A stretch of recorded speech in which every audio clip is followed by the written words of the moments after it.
The world's quietly starting to feel like a place where you rent everything but own nothing. You wake up to a phone alarm where you pay $3 a month for extra cloud storage. Then you immediately check your fitness watch to see how you slept, which costs $30 a month. As you leave, you remote start your car, then turn on the enhanced navigation feature, which are $15 a month to use. All of this, and it's not even 8 a.m. yet. And for some people, this is only the beginning. Today we're talking about how subscriptions used to provide freedom and savings, but ended up building a system where we pay more, own less, and can't escape.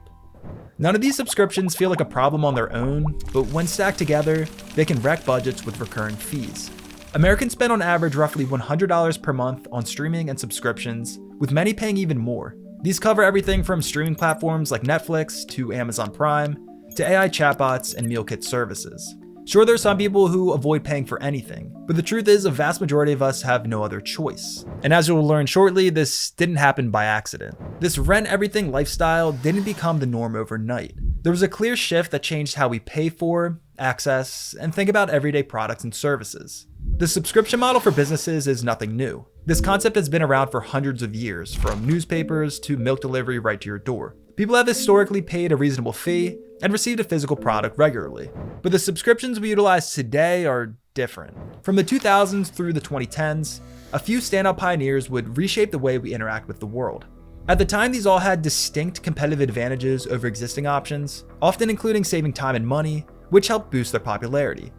The main standout was Netflix, which took off in the 2000s, initially as a DVD by mail service. Previously, brick-and-mortar stores like Blockbuster were the go-to choice for renting physical DVDs and video games. Netflix shook up the market by making it possible to have discs shipped directly to your house through a subscription service. This meant a massive catalog at your fingertips, with no late fees, no waiting in line, and a simple return process. Netflix would, of course, evolve into what we know today as purely streaming, saving even more time and providing instant gratification where viewers see what they want when they want.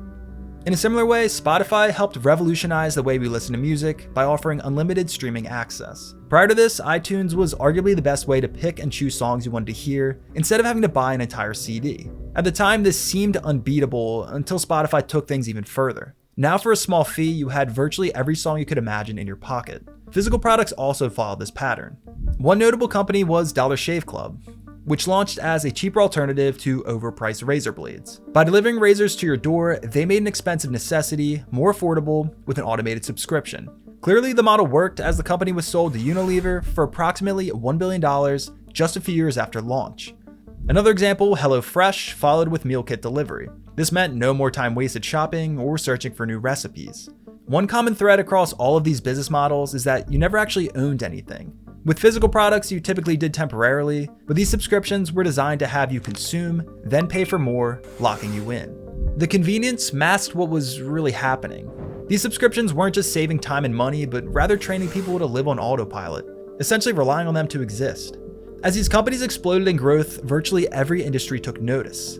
This is where subscription models became the new standard. Fast forward to today, and the takeover is complete. A majority of direct-to-consumer companies now offer some form of subscription. Car companies such as BMW offer subscriptions for features like remote start or driver assistance. You already paid a lot of money for the vehicle, but now they want even more. Software like the Adobe Suite and Microsoft Office also abandoned the one-time purchase model. In the past, you could buy Photoshop once and own it forever, but now you need to pay a monthly fee. Then there's, of course, entertainment, including Netflix, Hulu, Disney+, Apple TV+, the list keeps growing.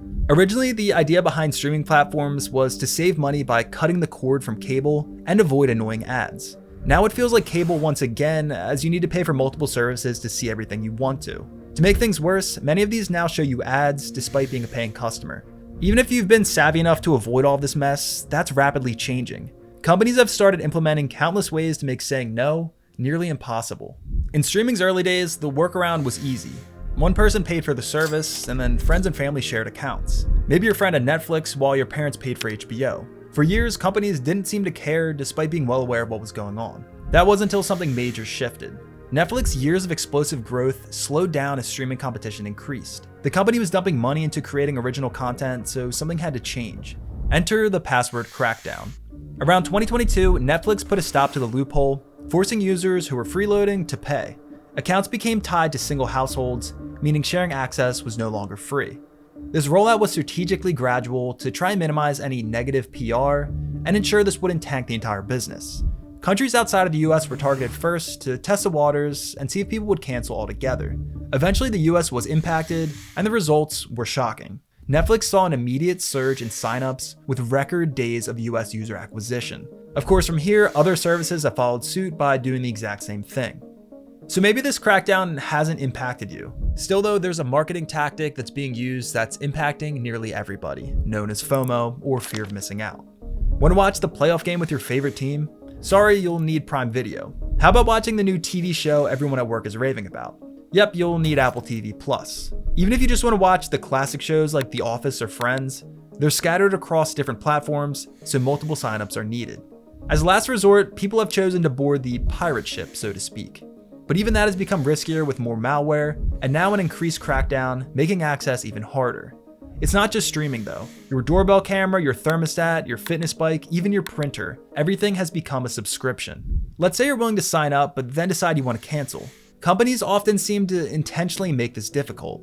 The sign-up process takes a few taps, but canceling comes with friction. For example, to limit churn, you'll see a retention discount or some emotional message to make it seem like you're letting the company down by leaving. Sometimes simply navigating to the right screen is confusing. One attempted solution was the click to cancel rule from the Federal Trade Commission. This aimed to make canceling subscriptions at least as easy as signing up. However, in mid-2025, a federal appeals court blocked the rule's implementation, determining the FTC didn't follow the proper steps to put it into effect. Now, as dystopian as all of this sounds, consumers are still getting a benefit out of what they're paying for. The issue is, it's become increasingly clear that businesses have the upper hand. From a business lens, it makes sense why they love this model. Why let somebody buy your product once when they can rent it and become a customer for life?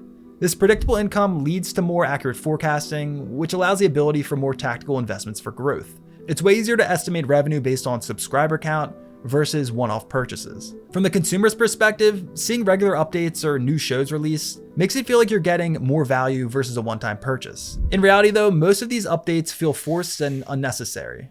They're full of bugs or low-budget content designed to justify the monthly fee. Rarely do these genuinely improve the product or service. Subscriptions also give companies control over their products, making it impossible to operate without them. This reliance forms habits, which makes the common annual price increases less of a reason to cancel. Again, you're locked in. So where does this leave us? As it stands, this rent everything, own nothing world is likely here to stay. The most extreme endgame is a future where you own virtually nothing, as every aspect of life has a monthly fee.